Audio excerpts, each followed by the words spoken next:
Hey, friends and family, just got home from work and been thinking about you folks pulling off my boots, putting on my house shoes.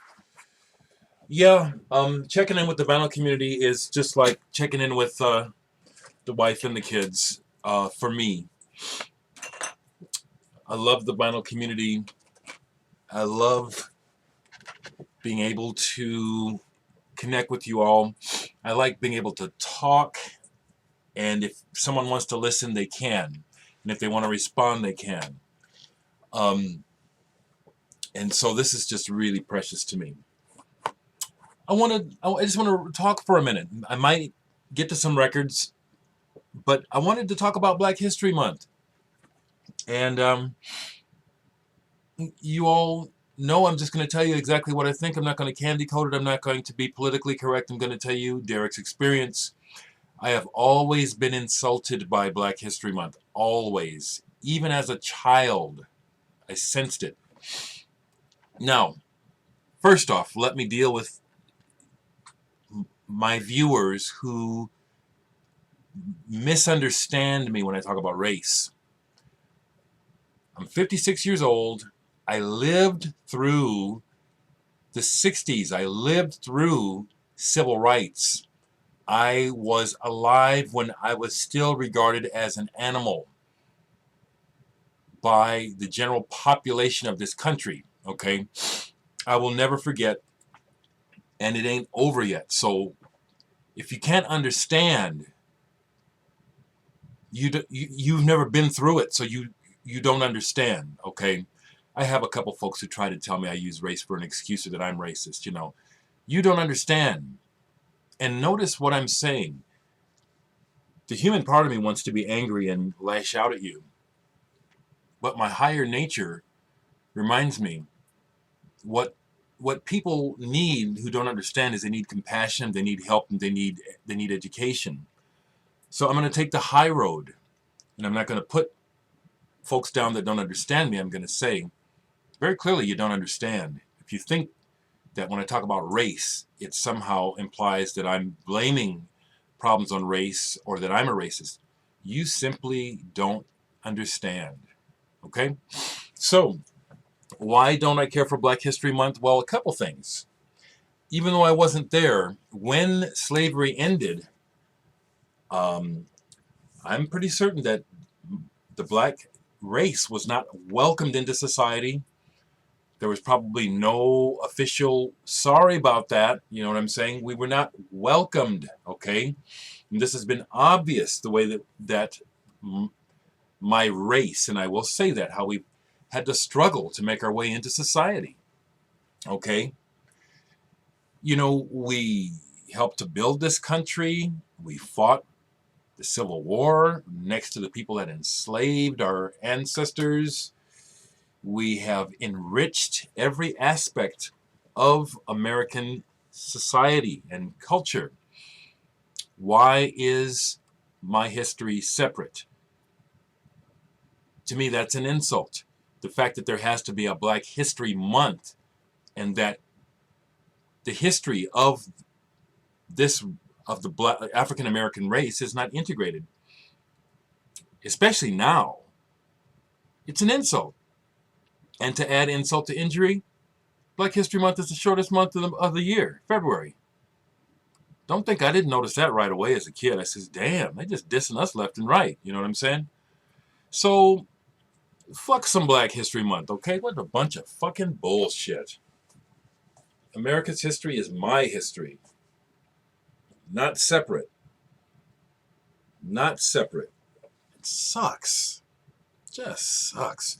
Okay, so much music I'd love to talk about. And I'm just going to grab something before I'm done. I'm not going to make this long, but a music that I have not really talked much about is reggae. And I love reggae music. I'm going to go to my Bob Marley first. I didn't get ready. Bob Marley, I just want to show some Bob Marley, but there's a lot of great reggae. Let's see, Marley, here we go. Okay. All right. We'll just grab this section and just fly with it.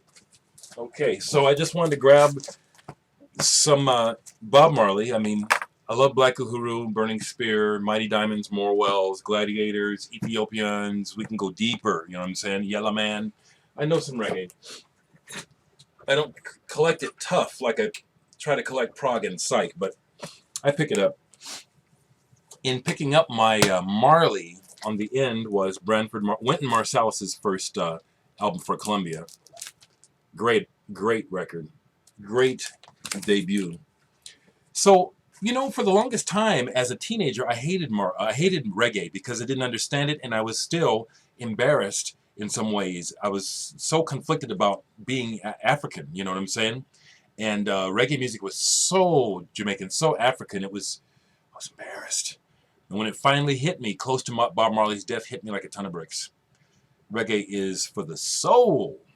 Reggae music kicks butt. Soul Captives, some early sides. As you know, Bob Marley was recording for years before he was discovered. And so we get some of those early sides on records like these. And the early stuff is good. It's not like getting watered down crap. Get the early stuff. Here's another one. Bob Marley and the Wailers, early music, featuring Peter Tosh. Let me see if I can cap. Yes, I'm Still Waiting. Who Feels It? The Ten Commandments of Love, produced by Coxsone Dodd. This is early dope. Literally. I feel irie all the time. I don't get irie all the time, but I feel irie all the time. I wouldn't mind being irie all the time, but I'm not. Just so you people know, if you can't tell. Pardon me, I just got from work, and work right now, social work sucks, so I got a bit of an edge. I need to kind of get off. Today, I had 4 days off. Just went back today. It shouldn't be like this, that I take days off and some of my people fall apart. I'm not responsible. Why doesn't coverage work? Okay, so Legend. Best of Bob Marley. Birth of a Legend. Once again, more early recordings. He made a ton. So many of these records, there's some repetition, but not very much because he recorded so much, and it's all well worth hearing. Here we get into some of the dope stuff. Uprising. The band that I was in, Righteous Vibration, with Mellow Man from the Gladiators and Sekou. Sekou's his name. Sekou was friends with Fela. He had all kinds of pictures and tapes and stuff of him partying and smoking weed and fucking Fela's wives and stuff. Yeah, I'm saying it public, you know. Yeah, but we played a lot of Bob Marley. Let's see, what did we play off of here? I'm sure we played, of course we played Could You Be Loved and Bad Card off of here. Bad Card, great song. Okay. Babylon by Bus, Bob Marley and the Wailers, live. Now this got mixed in. I got to put it in its right spot. This is Paul Massey, Butterfly Lake, kind of a singer-songwriter, a little slightly nondescript. He's okay. He's not good. His album cover is the best thing about this record. That's just my opinion. The cover is... There's a couple of cool songs. It's like it starts off promising and it never goes anywhere. That happened to be in here. I got to refile. It's obviously Massey is next to Marley. Survival. This is a great album. Top Rankin'. Wake Up and Live. So Much Trouble. Oh, that's one of my favorite. Africa Unite. But So Much Trouble in the World is one of my favorite Bob Marley songs. And there's a wonderful remix of it by Bill Laswell. Wonderful remix of it. Confrontation. No, I don't have Catch a Fire with the cover, because when it came out, I wasn't into it. I remember it when it came out and being intrigued by it, but I wasn't into it. Confrontation. Some of his best-known records you won't see in my vinyl, but I have them on CD. Okay, like Exodus. I don't think I have that on CD. This is killer. Rastaman Vibration. Love this album. Love this album. Roots Rock Reggae. Crazy Bald Head. We're going to chase those crazy bald heads out of town. War. Rat Race. This is a killer album. And you know, the thing about Bob Marley is he kept it really fundamental, his message. The message that Bob Marley spoke is as vital and as relevant today as it was then. You wouldn't have to change the names, dates, nothing. It's still very relevant. Another early one, Bob Marley and the Wailers, Soul Revolution. Duppy Conqueror, we played that one too. Natty Dread, y'all. Bob Marley. Oh, before I forget, I got another quick Bob Marley story. Okay. I love telling stories because I ain't got to lie to y'all, mother. Not y'all, mothers, but you know what I'm saying. I got an edge from this fucked up day. I got a million stories, and unlike when I was a little boy and used to lie, I don't have to lie. I got stories. Okay, here's one about the Wailers, Bob Marley and the Wailers live. Fantastic album, fantastic. Okay, so Bob Marley's mom, I believe her name is Rita Marley, I believe. Anyway, as things started to get together for the Marleys down there in Jamaica, she retained a lawyer. It turns out that her lawyer lives in Omaha, Nebraska most of the time. I don't know if I should say his name, so I won't. But anyway, this man, this lawyer who's older than me, knows of me, knows my reputation for years. I do have a musical reputation here in the Midwest. And I finally got to see the Wailers. I never saw them with Bob Marley, but I finally got to see the Wailers, several years ago. And it's the end of the night. I don't remember what I was doing, but this lawyer guy comes up to me at the end of the night and says, "Hey, you're not going anywhere. Somebody needs to meet you." I said, "Oh, sure." He said, "No, I mean it. Somebody really needs to meet you. Come with me." This is so cool. He takes me backstage and he introduces me to Family Man Aston Barrett, the legendary bass player of the Wailers, and says to Family Man Barrett, "Family Man, I want you to meet another great bass player." Moi? Huh? It was surreal. And Family Man was just gracious as fuck. You know what I'm saying? You know, it's like it was fantastic because you could tell. I mean, he has a good relationship with this lawyer because they've been around each other for decades. You know, being Rita Marley's lawyer, and this lawyer spends a lot of time in Jamaica, has forever. And so just the way that Family Man looked at me and he shook my hand and then we kind of sat and talked a little bit, it was like it was total respect. Here's a Bob Marley story. Not quite Bob Marley, there's a Wailers story for you. And then I met the rest of the band that was still there. Who else was still in the band? The guitar player, what's his name? Al, who's been with him forever. He was real tight. He was real nice. Burnin' Wailers.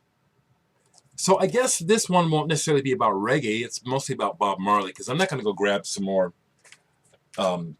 records. Mainly about Bob Marley, and just to show them, because I picked up some extra, you know, when I picked up the Marley, what was next?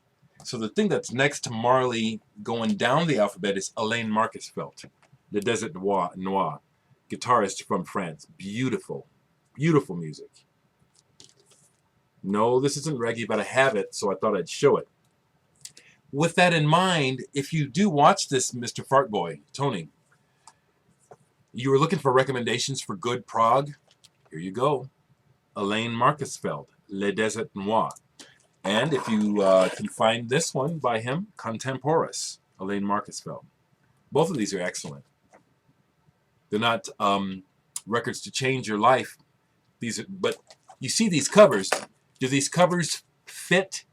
Do they give you an indication of what you'll hear? Yeah, they do. Yes, they do. These covers are not misleading. If you're intrigued by this cover, you want to hear this record. You want to hear these records. But to wrap up, Ja Rastafari. I am a bald-headed Rasta and recognized by some Rastas, you know, real Jamaicans that are here local. reggae music is the best. You folks that think that I may have it wrong about Black history, come at me, because I don't think you can tell me anything. I mean, you can tell me your opinion, but I can't. There is no reason for me to respect Black History Month. If someone else likes it and values it, that's fine, and I'll be quiet. But don't tell me I have to respect it or that I have to somehow value it, because I don't.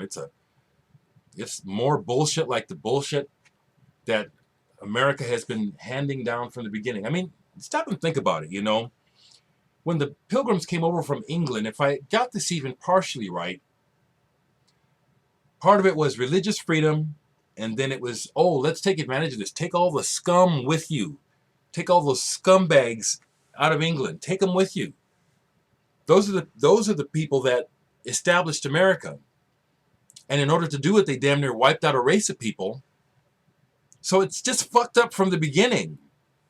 You know what I'm saying? How are you going to tell me something about, well, you should be happy for Black History Month? Fuck that. I don't think you got anything to come back with. It's just another slap in the face. I am a human being.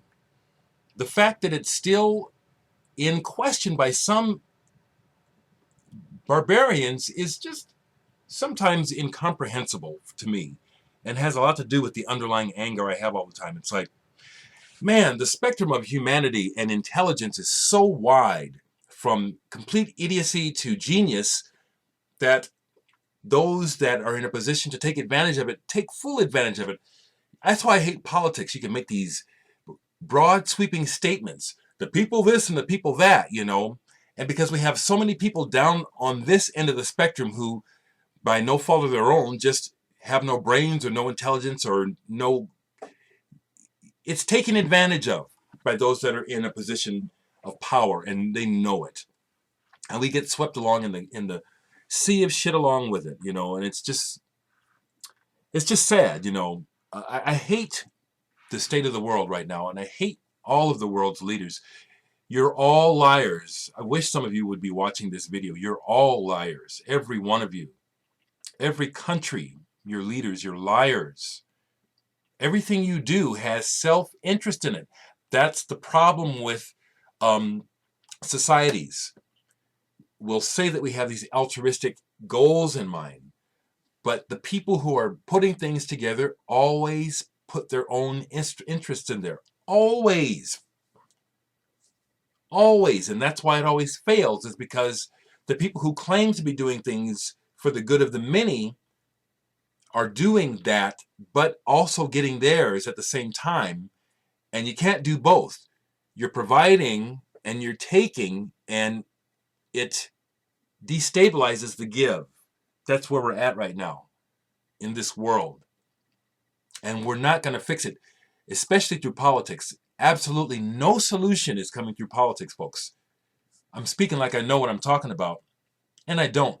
But I do. My very being, from every part of my existence and experience of this world daily, I keep seeing it repeated. We cannot save ourselves. And we're not going to even try to save ourselves. We're going to talk about it, and it'll just keep sliding like this. So we'll just keep talking about it, you know. And those that have they'll keep having, you know, and partying and doing whatever they do. Talking game while it just you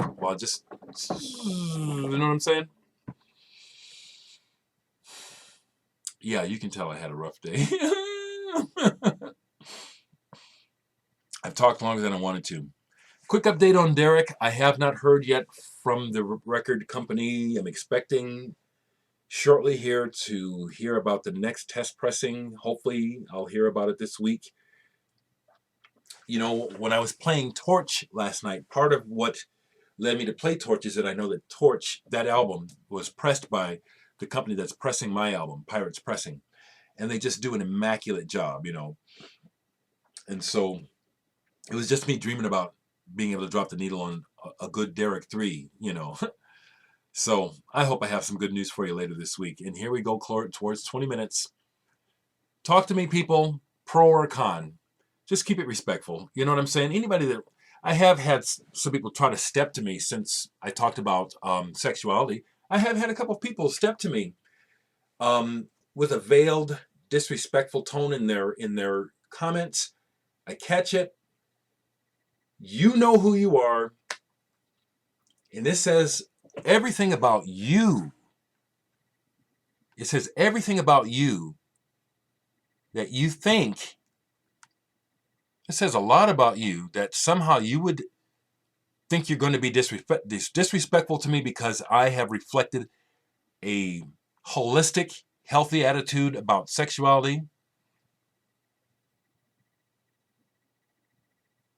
Mm, mm, mm, mm.